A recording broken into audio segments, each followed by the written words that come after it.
మా అబ్బాయికి ఈరోజు జ్వరం వచ్చింది, స్కూల్కి కూడా వెళ్ళలేదు.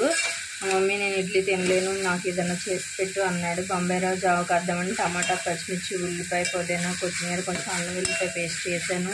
అప్పటికే కదా ఆయిల్ వేసి ఫ్రై చేస్తున్నాను. ఇది ఫ్రై అయినాక బొంబాయి రవ్వ వేస్తాను అన్నమాట. జావ బాగుండిద్ది అసలు. కొంచెం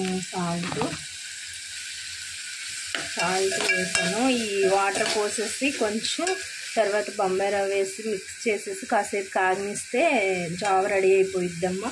దాంట్లో ఇంకా చల్లారినాక కొంచెం ఏమన్నా కసిగా బూందీగా ఏదైనా తాగొచ్చు, బాగుండిద్ది టేస్ట్ కోసం అన్నమాట. కొంచెం వాటర్ అండి, 2 గ్లాసులు వాటర్ పోసాము.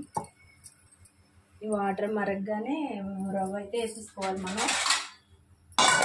అయిద్ది అనమాట.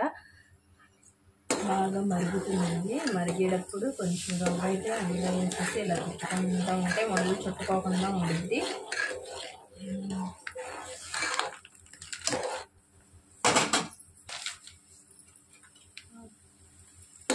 బాగా మరగనిచ్చేసి ఒక పావు గంట సేపు అండి మరగనిస్తే జావ రెడీ అయిపోయిద్ది.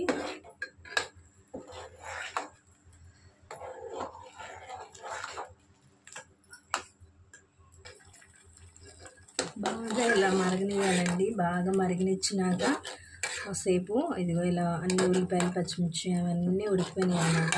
మరగిస్తే బాగుండిద్ది.